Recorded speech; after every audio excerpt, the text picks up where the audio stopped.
All right, take two. I'm back tonight with Silas. Silas and I really enjoyed talking to each other on our previous conversations, and we thought we should do more. We had kind of worked up a little list of some ideas and concepts that might be worth chatting about, and we're going to go from there. I want to call this like new venture with you, Silas, like Rossi Talk or Rossi Talks. I can't decide which one I like more. It's like there are multiple talks with Silas Rossi, or Silas Rossi can talk, Rossi Talks. It's kind of like a fun play on words, but I don't know. How do you feel about that name? Hey, it's your podcast, so what do you want to do? Perfect. That's the best answer. Um, are you ready for this, Silas? I think so. I'm as ready as I can be, I think. Okay. Yes. So the topic Silas and I were thinking about talking about tonight is about introduction to lead climbing. And I think we decided to kind of go a little bit more on a recreational track on this versus a kind of a methodology rather of how you can do this as a guide, even though that might come out a little bit. And I think in terms of guiding, that kind of progression, I feel like is kind of our specialty or one of our specialties in some ways. Like we actually work with a lot of people who are learning to lead, both trad, sport, and ice. And I think we've gotten a lot of people to actually accomplish that, and both in a single pitch context, but in a multi-pitch context, and really have streamlined and accelerated their learning curve with those processes. Would you agree with that? 100%. Yeah, I work with a ton of people that do leading, whether it's someone, like you said, starting out kind of trad leading for the first time. Um, I work with a lot of folks that want to like up their game. Like say they're leading 5.6 or 5.8 now and they want to like bump up to the next grade. And then even sometimes on like the AMGA courses, like some of the skills we're focusing on is the progression in leading for those people leading like multiple people a lot of times. So yeah, it's really fun to lead from the back and like be kind of a coach or a backseat driver removed from the team, like a supervisor, I think. And it's just a cool perspective and fun to like empower people to like go do the next level thing for themselves. So yeah, I think it's a great topic and something I think about a lot for sure. Yeah, I mean, it's a really big step for people when they're going from top rope climbing into lead climbing. I mean, lead climbing is fun, but it does have inherently more risk than top roping. Add the context of trad leading, so placing gear, add the context of ice climbing, so winter environment plus sharp things attached to you. All of those things. So it's definitely something worth progressing into. And we both have kind of developed and created like a list of ideas and topics that we like to talk to people about. There's a lot of crossover. And as I was looking through the list I created, I was like, wow, these aren't just good ideas for learning to lead. These are like skills and habits you want for your whole leading career. Right. So right in the very beginning, just like any of our skill sets, learning good habits and having good practices will allow you to have a safer experience, more efficient experience, and ideally a more fun experience. And if you don't do it, like you're just opening yourself up to risk for no reason. It's kind of how I look at it. Yeah, totally. I think that's a great segue for like one of our next coming up talks here. Ooh. But I think the good habits that we all hopefully follow by design, I think is a really good habit. We only have a certain amount of bandwidth available any given day to focus on each task or even minute to minute. So yeah, I think those habits that we kind of can default to in our second nature is actually a really huge risk management tool as well as a efficiency tool and productivity tool. I mean, think about like getting in the car, right? Like you put your seatbelt on automatically, basically all the time. So that's an example of a habit that's not really taking much brain power to be safer in the moment. But without going too far down that road, but I think that'd be a great topic as well to chat about sometime. Yeah. And so we were chatting like about different ways we could break this topic up. Um, And I think what we'll start with is just some kind of bigger conceptual pieces. So once again, thinking about the top of the funnel and working our way down towards the bottom of the funnel. So, and I think sometimes we get a little bit too focused at the bottom of the funnel. And we forget some of these bigger pieces that we should actually kind of use to dictate and steer the overall course of that day or progression into leading or whatever we're doing. I think one really good place to start, we could start at a lot of different places, is just mindset, right? Because we're going from top roping to leading. That's a different game. I like to think of, top roping is more like checkers and leading is more like chess, right? Especially when we're going into like traditional leading where we have to place gear versus clipping bolts. But it's just a different mindset that we're getting into as we're going to go ground up. And I think one thing in particular, before we even kind of think about strategies about doing that successfully, is developing a mindset of like, this is a progression.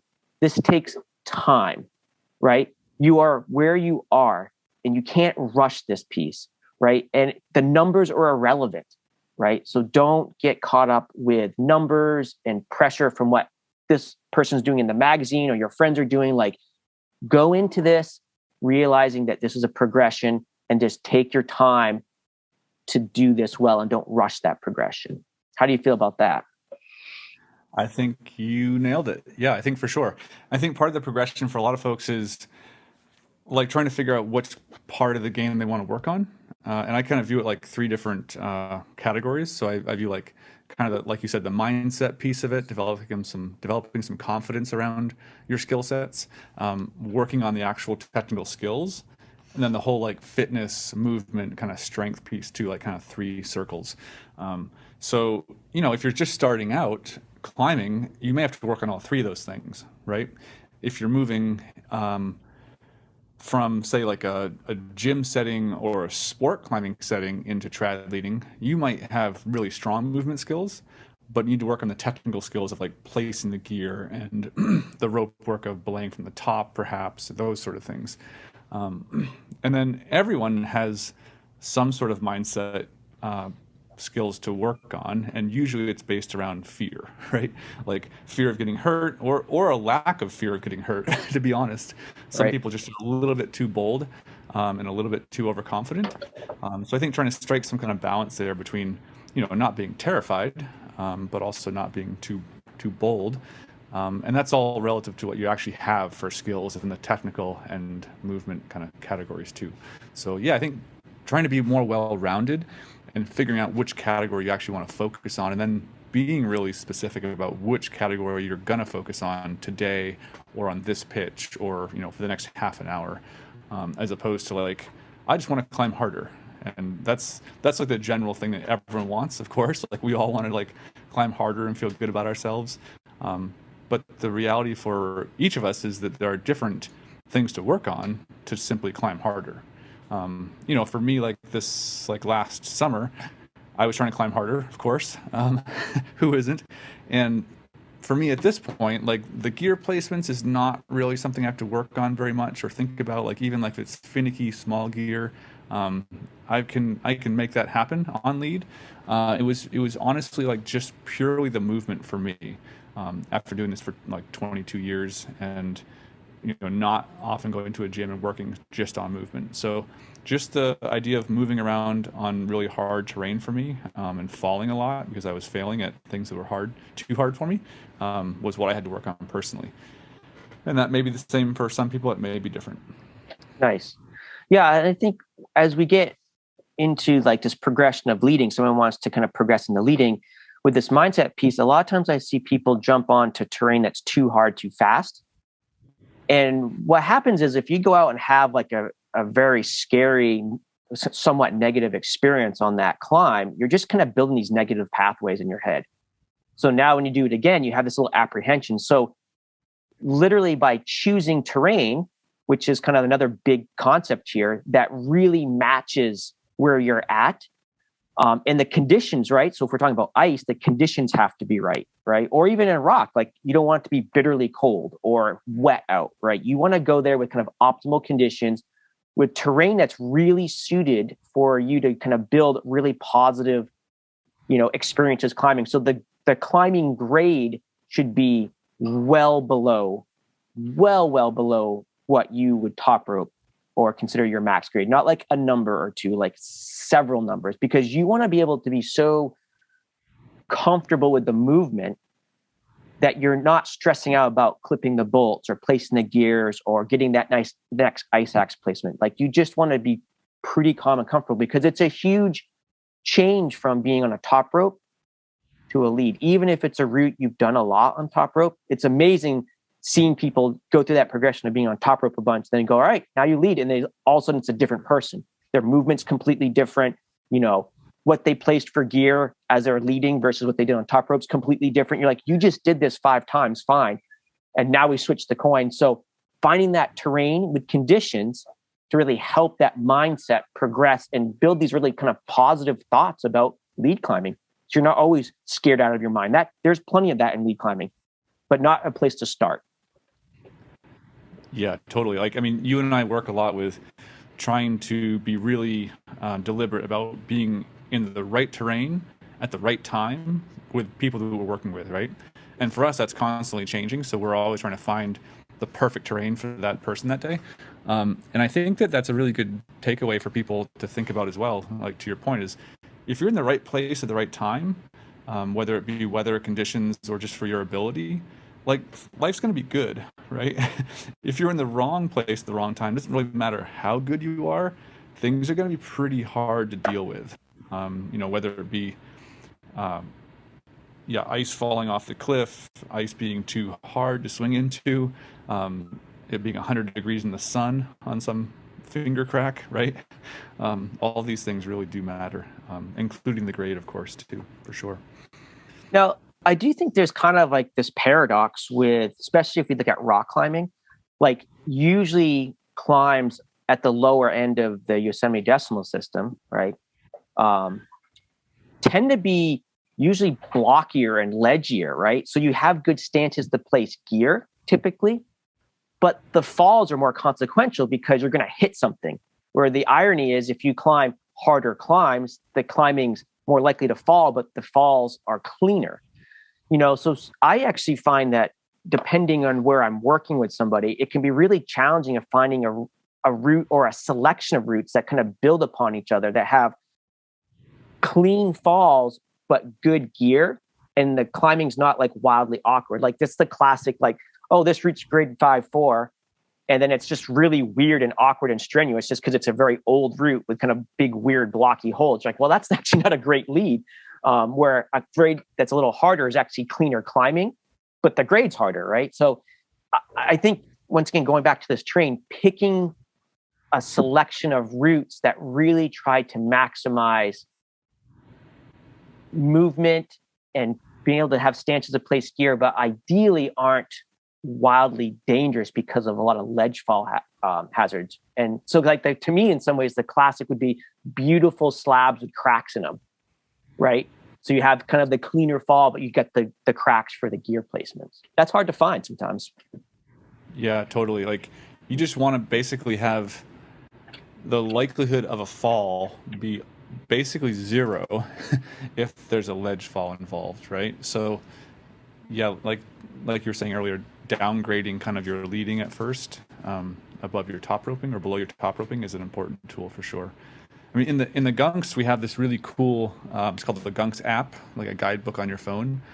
And it's a really powerful tool because you can actually go in and select and kind of triage which climbs you want based on a number of criteria. So I can say, I want only the routes that are five and less, that are 4 stars or greater, that are G rated, right? And all of a sudden I've got a really great tick list to at least start from. And that's part of it too, is like the classicness of a route is actually pretty important, especially starting out, because a lot of people will go, kind of to your point, like, let's find some easier climbs. And oftentimes those easier climbs are actually kind of junk and don't get traveled very much. So they may be dirty or licheny or wet, those sort of things. So again, like the trick is to find the perfect grade, but also something well traveled enough to not be dirty or dangerous and have good gear.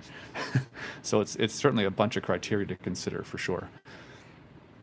Yeah, I think that's all really good points, for sure. And the last thing I want to just emphasize about kind of the mindset and grade piece is, once again, just let go of the numbers. Like, I don't care if you climb 5'10" solidly outside on a top rope, climb 5'4". It doesn't matter. Just build that positive feeling of climbing on the lead and placing gear or doing whatever, so you don't have to worry about it. I see so many people who are doing actually a great job with their first leads, kind of are technically pretty proficient. They're placing gear, they're doing this stuff, but then they get all deflated because of the grade. Who cares? Stop. Like, grades will come in time, right? As you're learning, you're building up these skills, so that way you can kind of progress into more technically or physically advanced terrain. But I definitely do want to emphasize that piece, is just forget about the grades. They don't matter anyway. So it's by true. any means. The other big picture piece I'll mention is like the more variables that play, the more conservative you have to be.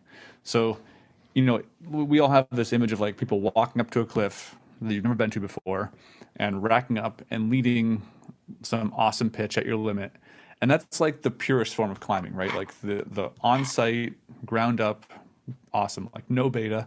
That's like the pinnacle of like the purest form of being able to climb. Maybe you can get rid of the rope, of course. That's an option too, I guess, if you want to be even more pure. But for most of us mortals, we use a rope. But as I think a lot of times we get stuck on the idea of like having to on-site stuff, or having to start leading something without top roping it first or rehearsing it. And I think this idea of like introducing kind of like a projecting mentality to lead climbing, gradually just like ticking away variables one at a time, can be a really great way to lead something much more safely. So it's kind of like, it's not quite as black and white as you're the leading or you're following. It's like, well, let's find some gray zone here, get rid of some variables, and just, like you said before, make a really, really succinct and precise progression through these individual skill sets required to do this particular pitch or route. So kind of that project mindset. Yeah, I mean, that kind of actually flows into this next little bit on my list, is some of the ways that we can get ready for our lead. So we've kind of got a good mindset, we've got the right terrain, but like Silas said, like following and cleaning a route, and then top roping a route quite a bit with a lead progression in mind, and we'll talk about that, I think, a little bit more, is a great way to kind of just get familiar with that terrain. So now you're on the climb, you get used to the movement, right? Get used to the kind of the rock and the cracks or whatever you need to do for placing gear. So you're less, that uncertainty is lowered, right? So now we can put more of our bandwidth into actually doing the lead. This is where climbing with a guide, and I'm going to even preface this, climbing with a guide who does this type of work a lot, is really useful, because we'll place gear, if someone's following, in places that's convenient for them to clean it, right? So they get a sense of like what it's like to be in a stance, to take gear out. So that gives you a sense of the stance you want to be in to put gear in, right? So if you just go out with somebody, they're going to put gear wherever, and that may be fine. But when someone's actually does this a lot, as an instructional, they actually can really, hone that experience for that person by really doing things on their end to make that person who's following or top roping in the context of learning to lead even more streamlined. And it's the subtle details there. But I do think, getting on a route and following things, and then therefore you can see, like if it's a trad route where people place the gear, you get an opportunity to say, oh, cool. And then, if you're following a route and you have two racks and you maybe say it's a single pitch route, place gear next to their gear, right? And then on the way down, take a look at it, right? So you and your partner can look at it and discuss each piece of gear that you placed and say, oh, that was good, that wasn't good, and then you kind of start building up kind of like the repertoire that you need to lead that particular pitch. If that makes sense.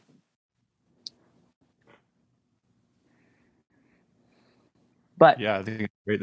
And the other part of like being out with guides and mentors that are really skilled is you'll pick up a lot of kind of peripheral like habits and techniques just by virtue of being with them. So, simply like which belay tools you're using, if you're using assisted braking devices, where you're positioned at the bottom of the cliff to lead belay somebody, where the rope is stacked, how you do your partner checks, how you close the rope systems, how you talk to each other, like all those kind of like habits and skills that are in the preparation phase are just like we said, like kind of your default setting. So I think there's a lot of value in that as well. yeah, for sure. I want to talk about that stuff some more, but not right this second. I Okay. want to think about now going into like, once again, we're going to think about single pitch context here. And now we're going to like kind of work a progression of leading, but in a top roping setting. So maybe you follow the pitch. Now we have it set up a top rope, and this is the opportunity to get laps on that route, but also to kind of build into taking a lead, right? So I like to think of, everybody, I think some people might be familiar with the term mock leading. So like just, first of all, just top roping, how does the route feel? And then top roping it with your rack and maybe even just trailing a rope. So you have the rope weights, you're placing gear, you're practicing clipping the rope into that gear, finding those stances. So you're really kind of building that kind of mental pathway as well. And then, you can kind of do a couple things. Like one is, especially if you have a group of three, is you can introduce a more increasingly slacked top rope, but have the person being belayed as a lead climber on the rope they're trailing. So you're actually now incorporating two belayers. There is a way to do it with one, but I'm not going to even get into that. It's mayhem. But that way you actually have a lead belay, but you still have the top rope too. And then as you get more and more comfortable, the top rope becomes a little bit more and more slack. So if the lead belay or the gear fails, you still ultimately have a top rope. The one problem with that is rope work gets a little goofy sometimes. So really a lot of communication between the two belayers, but that can be a way of kind of incrementally working your way up the ladder in a top roping setting for sure. And then I also think, as we're talking about trad leading, or sport climbing or ice climbing, like there's nothing wrong with pre-placing gear, climbing a route, right? Feel like you're ready for the lead, come down, pull your rope, and then just lead the route with the gear in place, draws in place, screws in place, right? I think that's a great way. And once again, I see some people with mindsets like, oh, well, I didn't place the gear. I'm like, you just led that pitch. That's a success, right? We can work on doing it without having the gear in place for sure, but let's just take that success and ride that wave a little bit, right? And then if that feels really good, right, the gear gets cleaned, and then you rack up and then lead the pitch with no gear in place. It's kind of the ultimate, goal of that if you're talking about trad leading. What about you, Silas? Is that your progression? Yeah, I mean, I am thinking a lot about what I do personally, like when I'm working on leading harder routes as well. And yeah, I mean, these terms exist, right? We have this term pink pointing, which is just leading with the gear pre-placed. We have red pointing, which is, okay, you've been on the route before, but you lead it from the ground to the top in one go without placing the gear. That's a red point. So there's all of these gradations. There's even some more modern ones now that I don't even know the names of or context for. It gets pretty diluted, but yeah, like it's like no one cares the style that you climb a pitch in, right? It just matters how you talk about it. So if you're saying you onside something but you pink pointed it, well, that's a bummer. But other than that, who cares? Like no one cares. This is a dumb sport that we do for fun. And these things don't matter. The only real thing that matters is not getting hurt and coming back happy at the end of the day. So, yeah, work a progression and keep trying to figure out those details about what you can do to make it incrementally more adventurous for yourself. This whole idea of like risk homeostasis, right? Like the better we get, the more risk we take. Like that exists in climbing. as you get better with leading 5.6, you want to lead 5.7, which then bumps up your risk a little bit more, right? So as you get better leading 5.7, you want to lead some 5.8. So the risk level you're assuming, this idea of risk homeostasis, it stays the same almost throughout the progression, right? Regardless of how good you get, the risk you're assuming is relatively similar. Think about driving a car, whether you're learning to drive a car, you've been driving for 5 years, or you're like a race car driver. It's subjective, right? Like your skill is a big part of the risk that you're taking out there. So that's the idea. Is just like as you get better, you can incrementally add either difficulty or complexity, and you should do that with caution. Yeah. I do think it's interesting, kind of back a little bit to like, it doesn't matter. Is like, I feel like a lot of people that I work with who are, learning, progressing into climbing, learning to lead, they tend to forget that like all the like high-end climbers that we read about, like fall all the time, hang on gear all the time, get assists from belayers all the time. Like that's how they get better, right? They don't just walk up every time. And like you said, just on-site the route, that's cool, but that's really not how people progress. So if you're in a scenario when you're like lead climbing, it's okay to hang on the rope. That's fine. It's okay to grab a piece of gear or a quick draw. That's fine. That's like self-preservation. There's no harm in that because every climber who's done any leading has done that at least once in their life, if not multiple times in their life. So I think once again, back to mindset, we shouldn't forget that. That's all okay. It's totally okay. For sure. Yeah, I mean, and honestly, like it's a skill to know when it's appropriate to grab on draws and not take the fall, right? Or a cam or whatever piece of gear there is. Part of the skill of being a leader is knowing when you are able to fall somewhat safely and when it's a no-fall zone. And that's a skill you have to develop as well. So that's the reason we don't want people starting to lead like on really ledgy climbs, because you have to deal with this idea of ground fall every 50 feet, we'll say, along the route, while simultaneously learning how to lead and place gear and all that sort of stuff. So that's a lot to manage. Definitely. But let's there's some stuff you can do when you're not at the crag to get you ready for leading, right? There are things like technical skills. So like practicing clipping, right? So people sometimes don't take into account just like building those pathways when you're not actually at the crag, when you remove that stressor. I'm a big fan of doing things that are kind of important but mundane like that while watching a movie, because I can focus enough on the activity so I'm kind of can do it for a long period of time, but I can still like watch the movie. So like just hanging a draw with a piece of rope while you're watching a movie and practicing your clips, right? Both hands in both directions of the carabiner, right? Or the transition at the top of a climb. Let's say you're going to an area and like Rumney, for example, they have very, distinct anchors up there in a lot of the climbs now, or practicing whatever transition. So that way, when you get there, it's just second nature. You're not trying to figure that out. Because you're already just mentally and maybe physically tired from the lead, so having that stuff just done, right? So there are things that you can do at home to get ready to do this stuff out in the field, especially as those skills are newer to you. Silas, do you have like your favorite go-to like practice sets at home skill? I think clipping's really good. I think doing a one-handed clovage is pretty nice. Kind of the same thing. It's basically the same motion actually as clipping a draw, just twice in a row, and that'll give you a clovage on a draw or a piece of gear. That can be pretty helpful. Munters, kind of same thing. Tying in. I mean, like all those like kind of muscle memory, like kind of fine motor skills with your hands. I think those are really helpful for sure.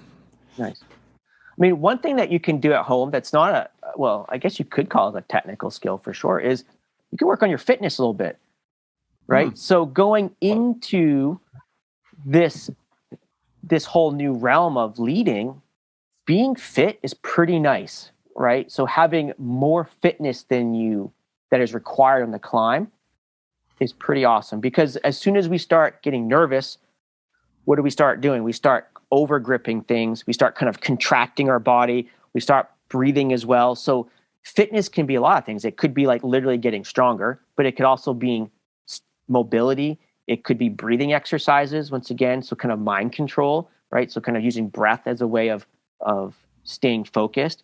but that's kind of a fitness piece in my mind too. So that's something you can also do at home to get ready for this. So don't like show up ready, wanting to lead and being kind of like not really fit or not having spent a lot of time climbing. Like don't underestimate the value of just top roping a whole bunch, whatever, just so you're feeling good about your actual personal movement before you want to take the step into lead climbing.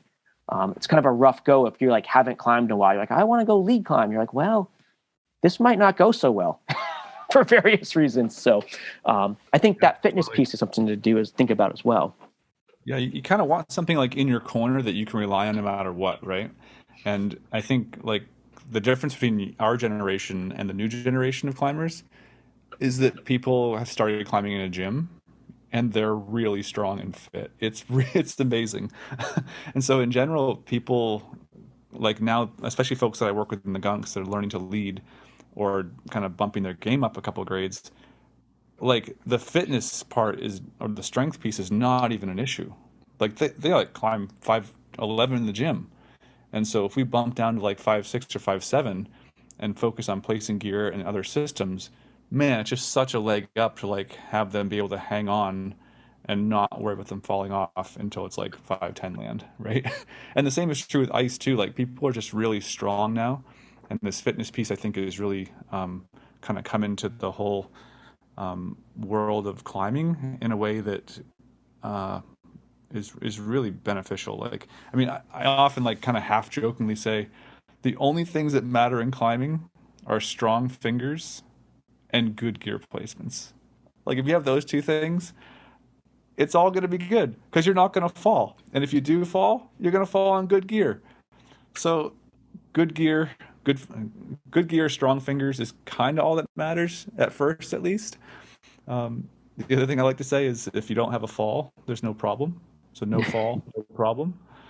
And that's kind of true too. Like if you're in terrain, like you said before, that you're not going to fall on, you can kind of mess a lot of stuff up and it's probably going to be okay because you're not going to fall. So I totally agree. Like the fitness piece, the strength piece, both of body and mind is like paramount for sure. Now, that comment about people getting really strong, being a newer generation coming from the gym is actually a very interesting one because you're right. A lot of people are getting introduced to climbing in the gym. They're getting super fit, but they're in a fairly controlled environment. And then they may take a lead climbing class in the gym, and then in the gym, the routes aren't very long because it's inside. So the bolts are really closely spaced so people won't hit the ground ideally. And then designing the routes, remember that's a designed environment. So the routes are actually designed for leading. So putting good holds in for clipping, right? Where the transition from people going from that environment, even if they're leading, going to outside can be a very rude awakening because once again, you're dealing with nature. So the bolts may not be placed in the most optimal position to clip. Maybe someone who's really tall bolted the route and now you're not very tall. I hate that. Or going to crags that are kind of older crags. I think the classic here in New England is people climb in the gym and they go to Rumney. And Rumney has a very similar feel to the gym in my mind. Like the texture is there, it's that schist. The routes tend to be bolted pretty well. A lot of good fixed hardware. People put a lot of time, energy, and money into developing Rumney to be kind of the crag that it is, or series of crags that it is. But when those people travel to Clifton, which is up here in Maine, which is, if you look at the book, a bolted climbing area, but it's very bold, very different style of climbing. It's like you better climb well because the bolts are not close together. So I think sometimes people can go from that, the newer school generation can go from in the gym and being super strong and not having a huge tolerance for risk because everything's way more controlled in that gym environment, and then going outside. And if they don't find once again, the right terrain and the right crag or really research their place that they're going, they can have a very rude awakening, even on grades that they would consider to be below what they're climbing and would be appropriate for kind of launching into progressing into lead climbing, for example. I've seen that a lot outside. So I want to talk about the team a little bit, Silas.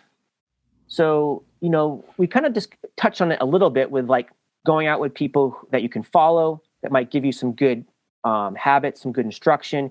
Obviously the top roping piece, or doing the top roping with a separate lead belayer. So we kind of have a couple people.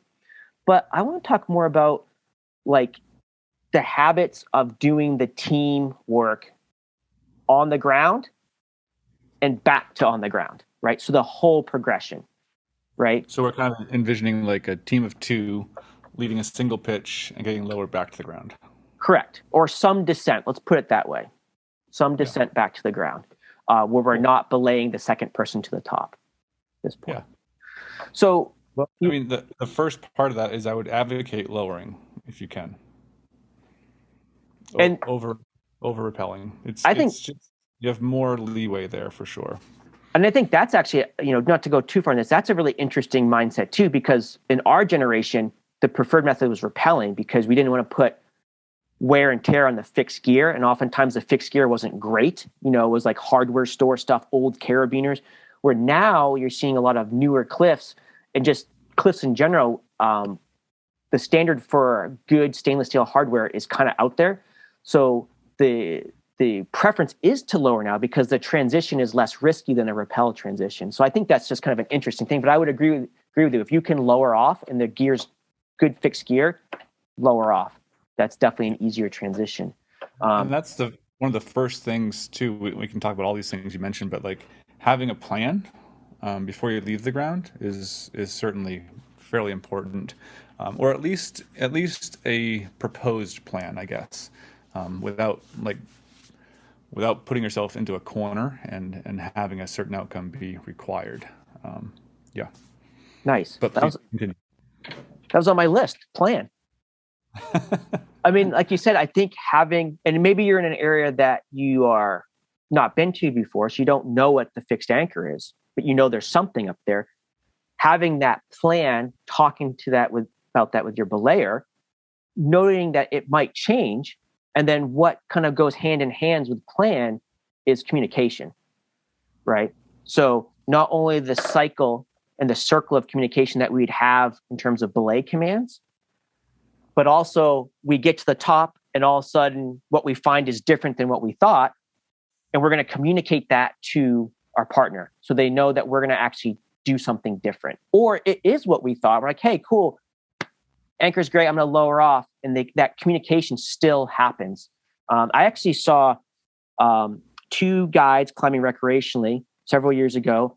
One was leading and one was belaying, obviously. And the person leading was going to rappel. That was their plan. Gets to the anchors, but then decided to lower off. But never communicated that with the other guide. And then so the other guide took them off belay because they thought they're going to rappel. And I was like, whoa, don't lean back. You're not on belay anymore. So there was no communication. And that person almost took this big ground fall. And this was two guides. So when you're starting off or you've been doing this your whole life, these habits should be happening every time. A plan, good communication through the whole cycle, right? So everybody knows what's happening at all times. And if you look at the accidents in North American mountaineering, one of the biggest reasons why you see accidents is poor communication. For sure. Yeah. I mean, for me personally, the number one habit we should be doing is closing the rope system. I agree, like comms and plan are both really important, but closing that rope system in some way, which I'm going to talk about more in 1 second, is like super important. Like that could literally save someone's life, and has for sure, and been the reason people haven't lived as well. So yeah, close the rope system, and that means either tying a knot or tying in the belayer.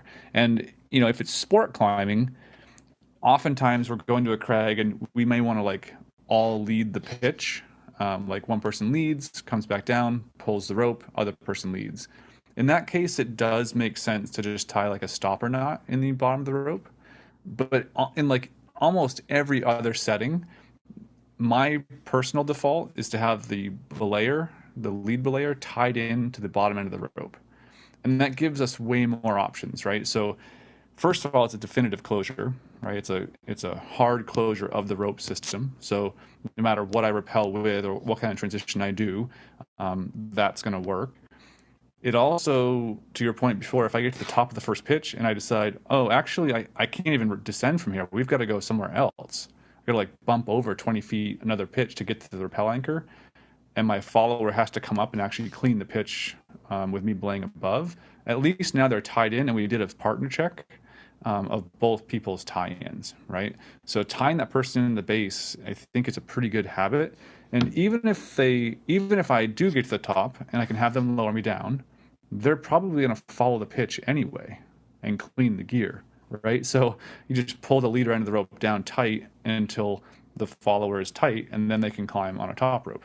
So there's really almost like no disadvantage to tying the lead belayer into the bottom of the rope, and it accomplishes the partner check and a definitive closure of the system, and is efficient also for the next step, which would be that person following the pitch. So that's kind of one of my big defaults that I almost always go to. If I know more about it and I know exactly what I want to do, what the plan is at a known pitch, I may be more aggressive in my choice by just tying a knot or foregoing them tying in. But the system's still closed, and I really have to know for sure what's going to happen if I do that. Yeah, I 100% agree with all of that. I mean, it just happened to me the other day. Like I was climbing this route. What was it called? Mindbender at Lake Willoughby. And I didn't know if I was going to go up and come back down or do a short pitch or do a long pitch. But I had that person tie in, and it gave me the option of deciding when I was on the pitch what I was going to do next. So, I mean, having options and having a conservative habit, I think, is really, really important for sure. The other really nice thing about tying the belayer into the rope directly is that now you can actually use the rope as a ground anchor. So, and, I kind of want to phase into this because I have to admit, I see people belaying lead climbers in the worst possible positions all the time. Like, it's like they go out of the way to pick the worst position to belay from. So remember, as a belayer, right, your job is to catch the climber and belay the rope out and lower down and all that stuff, be the cheerleader. Your job is not to pull them off or to drop the rope, right? So if you are going to set up your rope, right, and I think this is a team effort, right? As a lead climber, and maybe it's because I'm a guide, I'm always like, all right, the rope's going here, you're going to stand here because I'm the guide and you do what I say, right? But even in a recreational setting, you can still say, hey, this is, I think, the best place for you to belay me on this pitch, right? And you certainly can have it back and forth, but big things there would be find stable ground, right? Find flat ground, ideally. Find ground that you can stack your rope really well. So the lead climber's on top, right? Always have both ends available. So when you stack your rope, never stack your rope on top of the bottom end. Always have both ends available. So A, at the very least, you can check to see if closure, and B, you can find that rope if you want to tie in without creating knots in the system. So place your rope well, have a good stance. So remember, if you're lead climbing or lead belaying and someone falls, there's usually a lot more force on you, depending on various factors, than on just a top rope. So you need to be ready to hold that force, right? So if you're in an awkward position, either too far away from the cliff, too off the fall line, you might not be in a position to actually do that, or the ground's really uneven. So, sometimes I'll choose a better stance that's not in the best position, but I'll couple that with a ground anchor. So now that person's more stable, right? So that's a combination of connecting them to that ground anchor, which once again could be the climbing rope if you're tied in, and having a good stance with your body. So you're not just standing like a stick. I always say if you can stand like a stick, you're going to fall over like a stick. You want that nice athletic stance. And if you actually watch videos of high-end sport climbers doing their thing, when they actually show a little bit of the belaying's pretty dynamic. Like, those folks are really in it to win it. They're not just standing there passively. They're very moving in and out of the stance to kind of give some slack or take some slack, but they're very dynamic, ready for those falls. right? So I think that's really important. And once again, if you think about a ground anchor can do a couple of things. It can prevent you from going forward, either because you're far away from the cliff or you're expecting, maybe your lead climber is bigger than you, but it also can prevent you from going backwards. So if you're in terrain that's a little bit loose or maybe on a slope or like lots of blocks, I'll use an anchor that's in front that you can hang off of a bit to couple your stance and provide you some stability. I've even had situations where I've used ground anchors in the front to protect a backward fall and a ground anchor from behind to protect an upward pull, right? Trying to do kind of maximize both. Because once again, we really don't want belayers losing control because they have a poor stance and poor ground and wearing flip-flops, quite frankly, wear shoes, and then pulling their climbers off. And once again, depending on that kind of the type of climbing you're doing, that could really set the lead climber up into a pretty catastrophic fall if the configuration's right. So it's a big deal, huge deal in my mind. Yeah, for sure. I think a lot about the physics involved with that. And some of us are mechanically minded and have caught a lot of falls, and some people like just don't really quite understand the mechanics and physics as intuitively, I guess, and it's going to take longer to learn those things. So I mean, for me, guiding, a lot of times if I have someone that is a new lead belayer, I'll actually position them well and actually take some small and like progressively larger lead falls to help them understand the physics of it. But best case scenario, if we picture like a climbing wall, right? Like just a vertical climbing wall that's say 100 feet tall and a perfectly flat manicured base, we would want the belayer as close to that climbing line as possible. If they get pulled directly up, that's the ideal setting, right? Exactly the opposite direction that gravity is pulling you down is the way you want to counteract a lead faller pulling you up. But you can't do that for a couple of reasons. One, you might get fallen on, right? Especially at the first part of the climb. So you might move just a little bit to the side. Or to your point, like there may be terrain or rocks or ledges that don't allow you to get to where you want to be. So you may need to be further to the side or further away from the actual cliff. And those things, like you said, require ground anchors a lot of times. In ice climbing, it's even more pronounced because we have to be further to the side or further away to not get hit by ice generated by the lead climber. So those are all, really valuable things to think about for sure. And just the physics of what's going to happen to you when a fall actually happens. The other part of that, of course, is the first piece of gear and the angle that creates from the lead belayer to the piece of gear. If you picture someone being 10 feet away from the wall and the first piece of gear is 10 feet up off the ground, that's a 45-degree angle. You're going to get pulled directly into the cliff, right? Your weight hardly has any benefit now to hold that lead fall. So you'll need a ground anchor from behind to hold you from going closer to the wall. So as a lead climber, which we'll get into shortly, I think, placing that first piece kind of high on the first pitch off the ground is actually, there's some real benefit to that from getting caught both then, but also further along on the pitch, despite having to go a little further at first off the ground.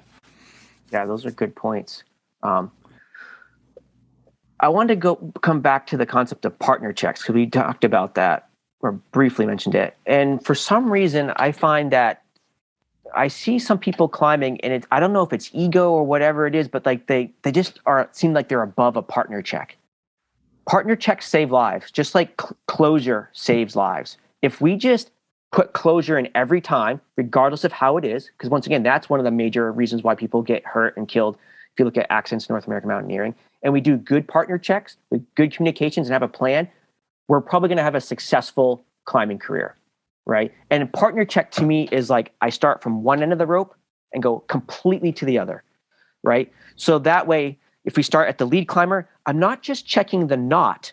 I'm checking that I'm tied into the harness in the correct places. Like I'm in 2 hard points. That is part of my check that I go hard points, knot, buckle, buckle, buckle, however many buckles I have. And then I move forward with the rest of the system. You could check helmets as well there. But, here's a little fun fact. Like most people, I mean, maybe most people have been taught to tie up through their harness, through their 2 hard points. Why? Who knows? It's just how it's always been done, right? I still do it that way because it's how I first learned. I teach people who are new to climbing to tie down to the 2 hard points. So you start with the upper hard point, because that way, if you miss one, you're going to miss your leg loops more than likely, not your waist belt, and you'll still be tied into your waist belt. And if you're tied into your waist belt, everything's going to be okay. If you go up through and you miss one, and you don't catch that in your partner check, which I've seen many times, then you're going to flip upside down, which is going to be scary at best or catastrophic at worst. So to me, it doesn't matter which way you do it, because I always do a hard point check. So, but if you had to pick one, going top down is probably the better, more conservative of the 2 ways. And then from there, we travel back to the belayer. So once again, we see that the rope's going into the belay device correctly, that is actually clipped to the carabiner. Carabiner's locked and clipped to the correct place on the harness. And then once again, we follow the rope all the way to the end, and we either see that there's a stopper knot in there, well tied, so a tight stopper knot with, maybe like a couple of fist lengths of slack, not a loose stopper knot, or they're tied into the rope directly to their harness in the appropriate places, and their harness is buckled and all that stuff is good. So every time, there's no reason not to do it. You gain everything by doing it. You lose nothing. You lose everything by not doing it, rather. So it's just like, I don't understand why people seem to be like too good for that. Yeah, I think it just builds a good habit too. Like I do exactly the same thing. I start with the buckles first, because the buckles on my body and whatever. But exactly the same thing, like top to bottom, like one end of the rope to the other every time. And if you just follow that habit, like, you'll build the idea of following the rope through a system. And as you get into more complex transitions and situations that are honestly can be really confusing, you'll have that habit of like following the rope from one end to the other, and it's going to make sense. And if it makes sense, it'll be more clear to you what you should be doing and not doing. And that's just safety right there. So yeah, like, we're building these habits, like, in my mind, we're building these conceptual habits, not these exact blueprint of what to do here, but rather this concept of what to practice and build a habit of in order to serve you your entire career, right? Like, not just a very specific check. I mean, like, we used to use the bark check, right? BARCK, but harnesses now almost are all auto locking buckles. So the C shape in the buckle doesn't really work as well as it used to work. So, the acronym, take it or leave it, but the partner check piece still stands as being very important, right? So yeah, build those fundamental habits, despite them being perhaps a little monotonous or tedious. They don't waste any time, right? You actually save yourself time, because when you are up on the pitch, you can rest assured that you did a good check and that your system's closed and you've got something kind of backing you up there. I had these clients once who wanted to learn to lead. They had just been climbing in the gym for a little bit. They had done some sport leading. They had brand new gear. So this is several years ago. And so they put their harnesses on. They didn't have speed buckles. They had older style double back buckles, leg loops and waist belt. And I said, "Oh, make sure you double back your buckle." Cool. They do that. We do some trad leading progression. I think they both led a route that day on gear, on their own. They were super excited. And at the end of the day, just kind of doing a little debrief. And I'm like, "Oh, what's a big takeaway for you today? Like, what is something that you felt was really resonant?" And it was a couple, and the guy's like, "Oh, that you have to double back these buckles." So he had been leading at Rumney, like 5-3 routes. And the reason why it all worked out is because they were nervous about the transition. So they would down climb. Like, it total luck of the draw that they actually lived. And I was like, wow. So that partner check and understanding the concept, right? Not just look at the buckle, because you can look at a speed buckle, and if you don't understand how it's buckled, then someone unbuckled it and didn't put it back together correctly.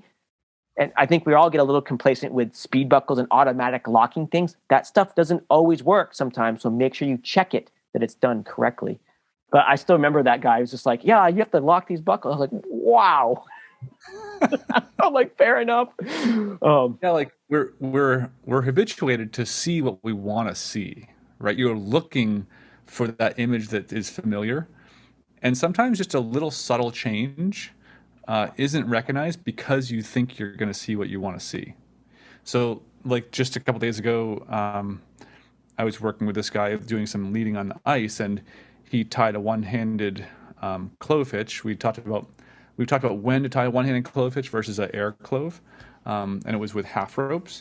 And he was basically, when you're following, you don't want to do a one-handed clove hitch, because if you clip that first strands into the carabiner and fall, it's an LSD lower. So if you're following, you want to do a full-on air clove. But then we were practicing one-handed clove hitches, and he added an extra twist. And because there were two ropes, he couldn't quite recognize that it wasn't right, but it wasn't actually a clove hitch. So, we're all going to see what we expect to see is the real point here, for sure. Nice.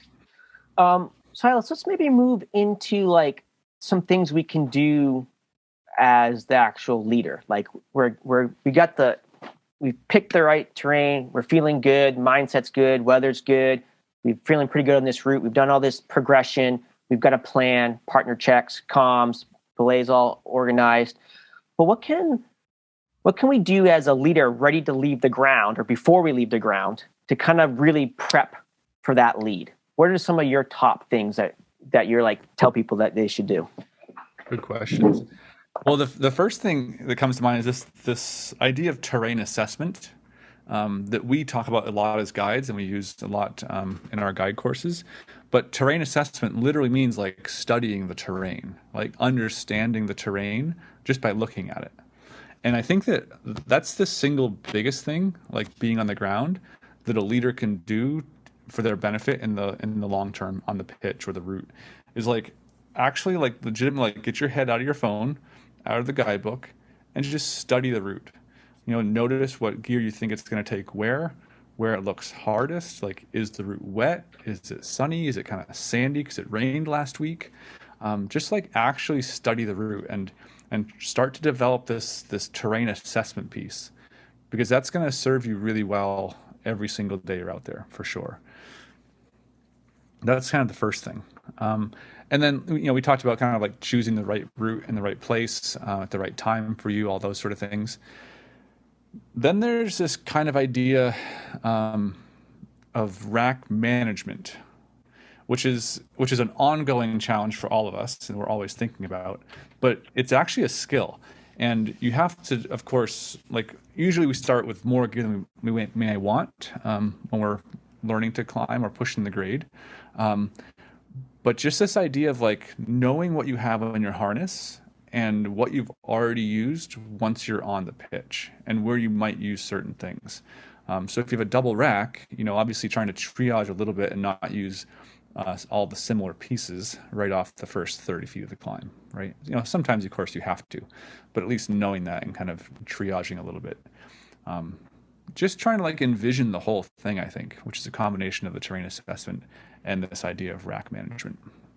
Yeah, the racking piece is pretty interesting. I have to admit, for most of my career, I was an over-the-shoulder racker with gear, because I really don't like a lot of weight on my harness. But there's some terrain, like overhanging training, you want that weight lower down on for center of gravity versus pulling your shoulders back. But on slabby routes, whatever, that's not a big deal. But once I started racking on my harness, I was like, oh, I like this. I like this a lot. The irony is that I actually still will rack my draws over my shoulder because it's not as heavy, because I just don't like all the clutter, especially with guide kit on and all that stuff on my harness. Like, there's just not enough gear loops or whatever. So I still tend to do that. I kind of split the D a little bit. But I think that piece of studying the route and racking, so you could be on a sport climb, so you're just racking draws. But if you study the route, you're like, oh, I think I'm going to do a lot of these clips with my right hand. So you stack a few more draws on your right-hand side. You always want to have stuff on both sides, right? Same thing with trad routes. It's like, people always ask me, well, how do you rack? Well, it is highly personal, right? How you choose to rack. But if I see a route and I say, oh, there's lots of small gear right off the beginning, I'm going to kind of move the small gear forward, right? So it's in a more key position so I can, take it off my harness. And once again, trying to think about, in this stance, if I'm going to place gear, I think I'm going to be doing things with my right hand versus my left hand. It may not be that way, but at least having that idea because we studied the route.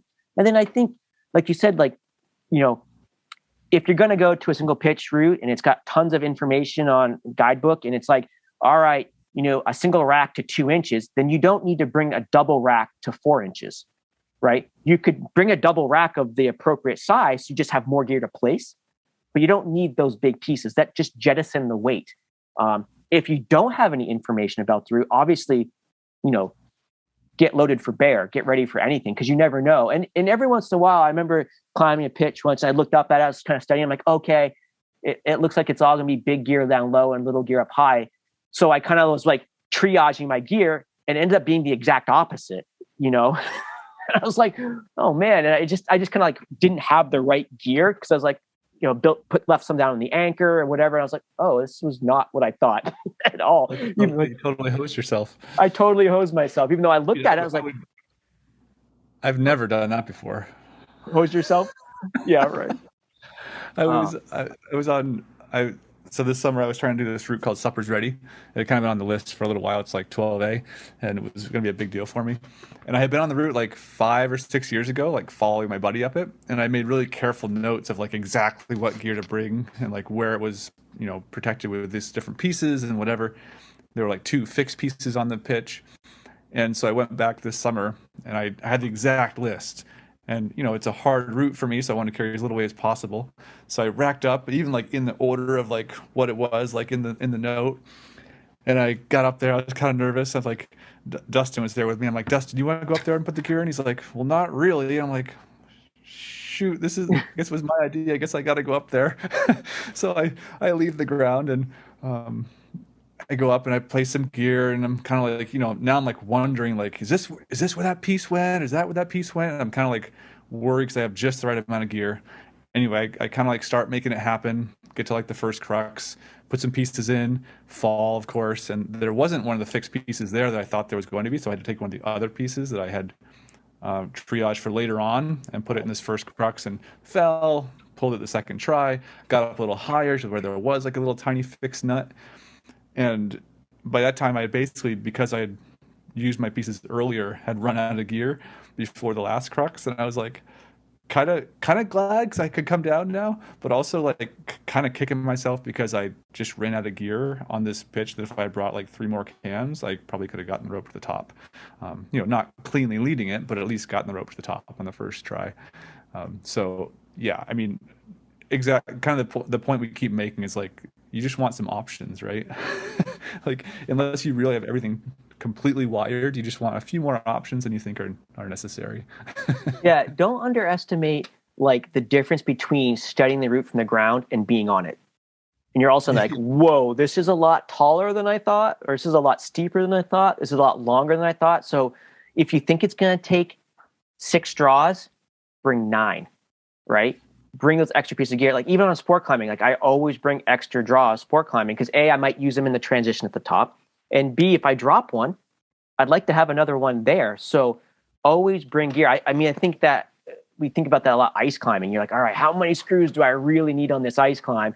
And I'm a big fan of like bringing lots of screws now, because we got leashless tools, we got these awesome ice clippers, we got aluminum screws, so there's not a huge weight penalty. They're super sharp. So I am like gonna put some screws in, right? But at the same time, like if you put too many screws or place too much gear in too early because you're nervous, and all of a sudden you run out of stuff, all of a sudden you have to start triaging, like, okay, I need to move a little bit further now before this next thing. But also I think an important piece when you're leading trad routes in particular and ice routes is that oftentimes you have the opportunity to stop and build an anchor and then regroup. Right?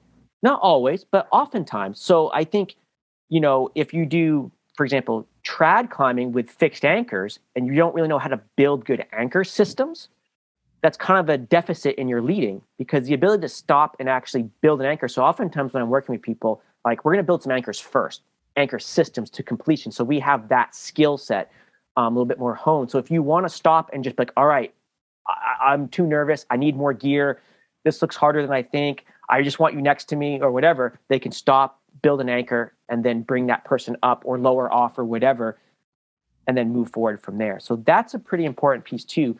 Sport climbing, you just fall off and get lowered down to the ground. I mean, you can clip in direct with sport climbs to chill out for sure. I mean, have the belayer take you, but certainly trad leading and ice climbing, that oftentimes is an option that's worth thinking about. Or breaking up a single pitch into two shorter pitches, if there's a good stance, just once again, just to not to get too far away. There's a big difference between leading a 60-foot single pitch and a 180-foot single pitch, right? That's a huge difference, especially as you're a new leader in terms of energy and endurance, right? Gear, because that's a lot more gear now. Just exposure levels, communication, all of things get trickier as we start lengthening those routes into longer pitches or into multi-pitch climbing if you really want to extrapolate to there. So, yeah, for sure. Those are all great points.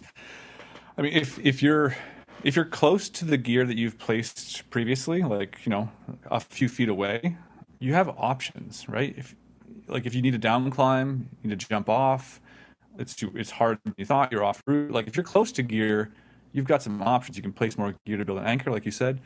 But if you're like 15 feet away from that last piece and you're kind of surprised by what you're finding and there's not gear available, there's not a lot you have there for options usually. You kind of got to either make it happen or take a pretty big fall.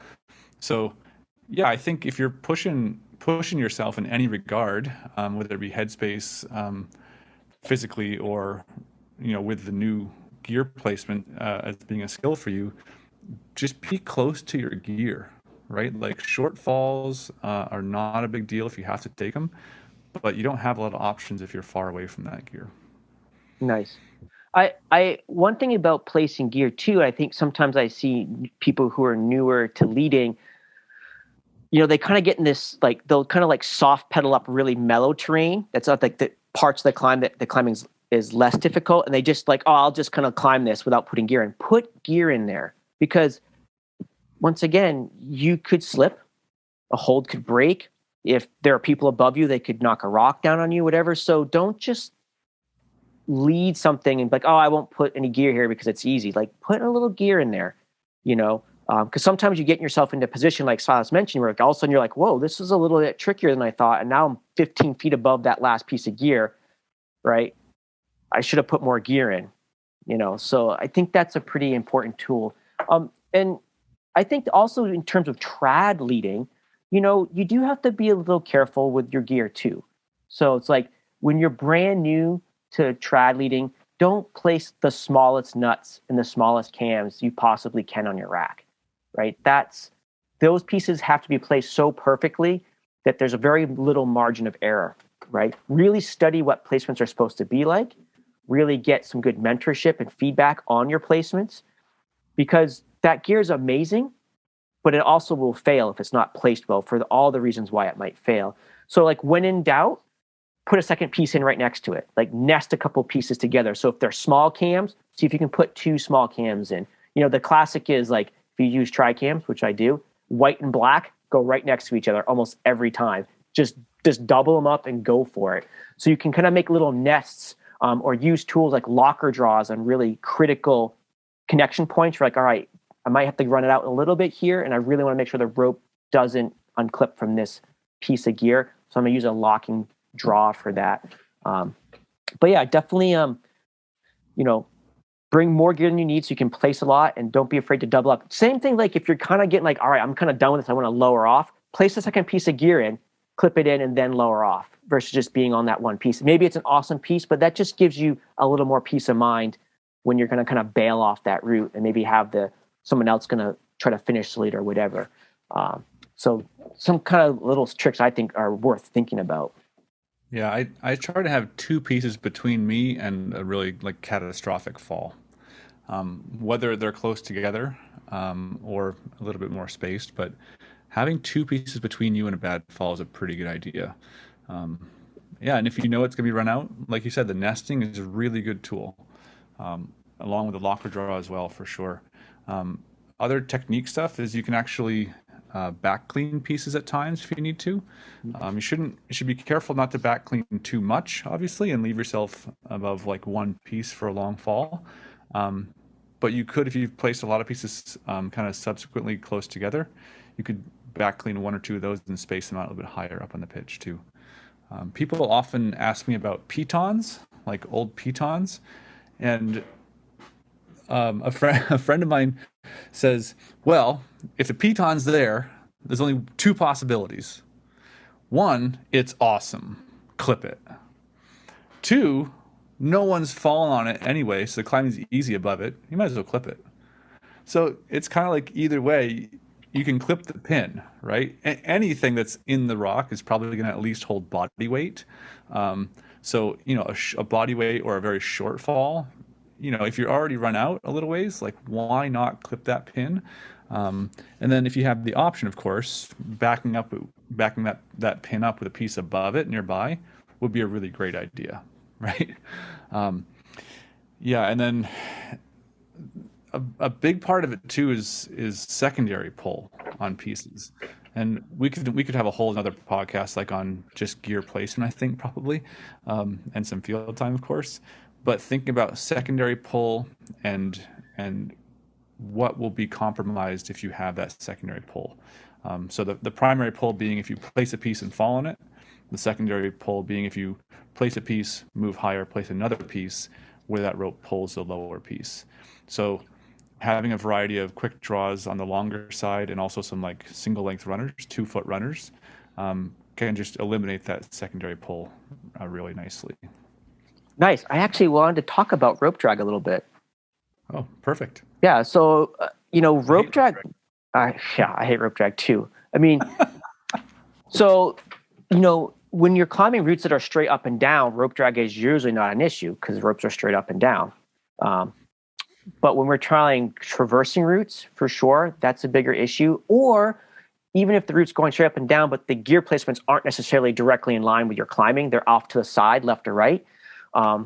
You might need to add some longer draws or an alpine draw that's extended, or even a double length runner sometimes is necessary. And the real goal is to keep the rope running as straight a line between the belayer and the climber. And for a couple of reasons. One, when you have a lot of rope friction in the rope system, it feels like you're carrying kettlebells up the climb. So the more rope drag you have in the system, the more kettlebells you have on you. So you're just compromising your ability to move effectively and cleanly through that climb because there's so much friction in the system that you just can't move effectively. The other thing that's really interesting that I'm not sure a lot of people realize is that essentially you want that whole piece of rope from the climber to the belayer as a shock absorber. You want that whole section of rope to be a shock absorber. And if the belayer doesn't really feel a lot of weight from a fall, for example, because there's so much rope drag in the system, you're not actually using that whole section of rope as a shock absorber because the last few pieces of gear up by the lead climber are really taking most of that force. Because of all the zigzags in the system, the rope's not getting weighted kind of more equally through that whole section. And what that does is it makes your fall a little harsher. And it also makes it harder on the gear that you placed higher up. So if you're, once again, dealing with smaller cams, smaller nuts, stuff like that, shaky ice screws, now all of a sudden you're putting more impact force on those upper pieces because the whole rope can't act as the shock absorber. So you actually have a higher fall factor, even though if you did the numbers, you did the equation, your fall factor would be X, but your fall factor is actually greater than that because of that rope drag piece. So that's something really worth thinking about. Silas climbs a lot in the Gunks. You got rubes, right? And there's always this like, well, I want the draw to be clipped short because it's scary going over this roof. But as soon as I get over the roof, it's going to be a ton of rope drag, and at that point, it's hard to go down and just like undo that and extend something. But it's a real deal to think about in terms of that. Once again, thinking about the train on the ground as well, like Silas mentioned, like, and kind of visualizing like what might happen just to the rope system while you're on there, for sure. Yeah. So the theoretical fall factor, right, versus the actual fall factor. Thank you. Yeah, those are just the terms that people actually will be using. Yeah, it's a great point for sure. It's tricky because when you're starting out or pushing the grade, you want to place more gear, right, to have a shorter fall, like we said. But if you just placed half the gear, you'd have less rope drag. Right? So the more gear you place, the more carefully you have to manage rope drag. it's kind of tricky because you've got more zigzags back and forth. So there's like all these classic old school photos of people in the gunks, and they're over the, in these giant roofs, and there's like three pieces clipped in the last like 60 feet with 2-foot runners, like basically zero rope drag. Right? So long runners and very sparsely protected pitch make rope drag minimal. Actual fall factor is very close to theoretical fall factor. Yeah. So you're putting on a gear in, you got to have longer slings or longer draws. Just a little bit about that and maybe some gear placement stuff. I don't want to get too long-winded in this. I want to catch on a few more things before we start kind of easing out of this, is that when you're placing gear, remember, not only does it protect you, but it also places you if you fall. So depending on where you place your gear may direct you towards a hazard or away from a hazard, like a corner system or a ledge. So maybe, if you have two options to place gear, one is more optimal in terms of if you do fall, where does that gear place you? And the other one may not be. So that's something to think about too. Once again, it's a lot to think about when you're actually on lead and starting to freak out a little bit. So the more you can kind of visualize this on the bottom, the more you can kind of find good stances to place gear and kind of think about those factors. Where does gravity take you? I was just at this cliff the other day, and I'm like, these people have no idea about gravity. Someone should tell them, because how they set up their climb is like the only reason why nobody got hurt is because they didn't fall off. It was kind of a miracle. And I was like, they don't understand gravity because gravity's not going to put that person where they think the rope's going to put that person. So I think that's a really big one. And a little trick I think also when we're talking about trad leading is don't plug all your best handholds up with gear. So like the classic thing is like if you can put a nut in, if you can put a smaller nut down in the bottom of the crack in a little pocket and still get your fingers in, I'm probably going to do that than just stuffing that whole hole with a cam or whatever piece of gear, because now I can't get my fingers in there. So sometimes there's a little bit of subtlety of like I might place gear in this crack system so I can put my hands in this crack system. Sometimes that's not an option, sometimes it is, but don't plug all your good handholds up with gear, even though you kind of want to. Or sometimes you might have to climb a little bit higher relative to that placement and then place, which is a little scarier, but sometimes that's the way to do it. So we're always kind of balancing this piece of like placing gear, how do we place the gear, and actually just like moving through the terrain. So it's a tough one sometimes. Yeah, another thing I would urge people to do is like get the data, right? Like I joked about it earlier, but if there's no fall, there's no problem. And the reality is that most people think they place great gear and actually probably place a lot of pretty subpar gear because they're not testing it a lot. Ice screws is immediately evident, right? Like we're not often falling on ice screws. We're not getting the data on those things. I mean, generally, screws are pretty strong and they're pretty easy to place. But rock gear, if you're not falling and actually testing that gear, especially early on in your career, you're going to build this false sense of security that you're placing good gear, and you're going to build this bias that is there because you just haven't fallen. So, we talk a lot about like aid climbing on gear with a top rope to like first learn how to place gear to like kind of see how it sets in the direction that a fall would happen. But then, if you're unsure about gear or want to get some more data, you can do some things like nesting or backing things up loosely and actually take some falls, right? Like progressively bigger falls, starting small, and see what kind of strength these pieces actually have. And you can do that with pieces you think are amazing or pieces you think that are kind of marginal or small, right? Rock type obviously matters a lot. Surface friction matters a lot. So I just urge people to get the data and don't let this idea that you haven't fallen and tested pieces give you a long-term bias that you kind of fall into. Yeah. Cool. A couple last things. One is belay tools. I think that's a big topic. We don't need to make it into a big topic, but the technology is there. Like I rarely belay someone on a lead climb or get belayed on a lead climb without some sort of brake assisted tool.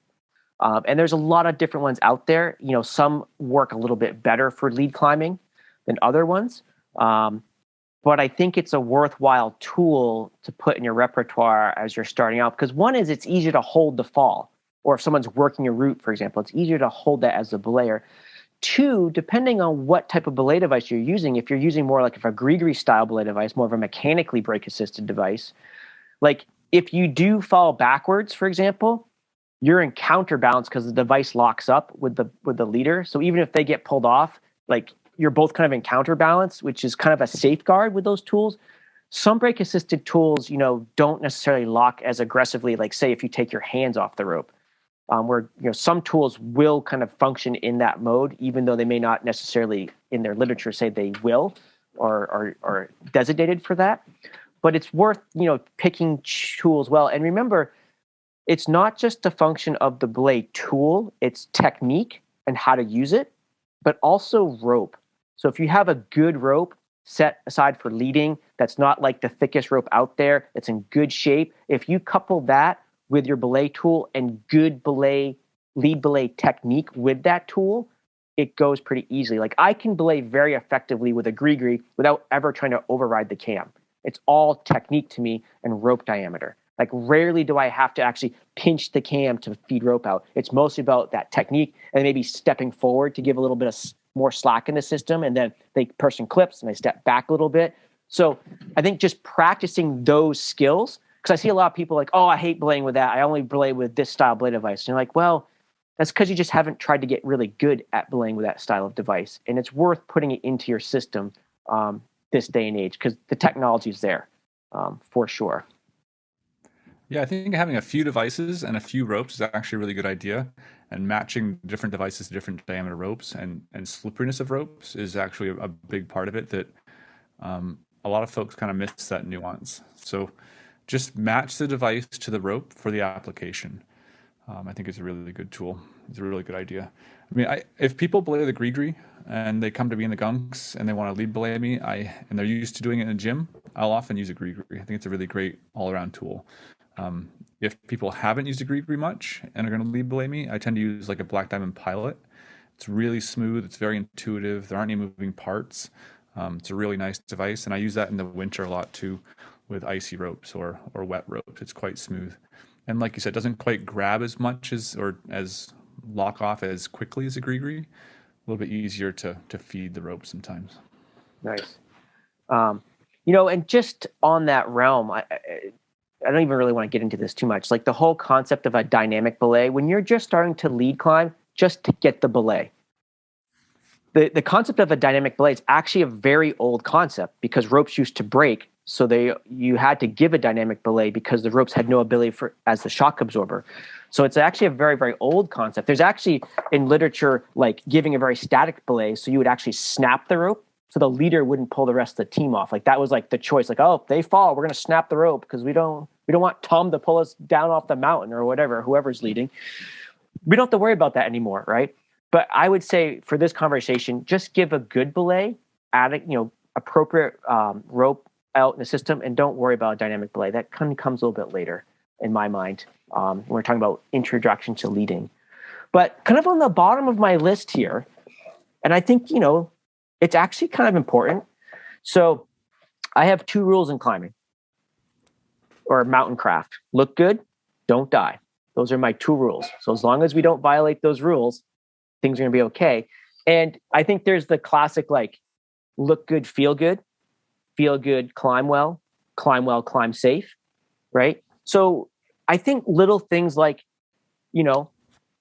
where if you're like learning to lead or just getting on a lead that makes you nervous, wear your favorite pants. Right?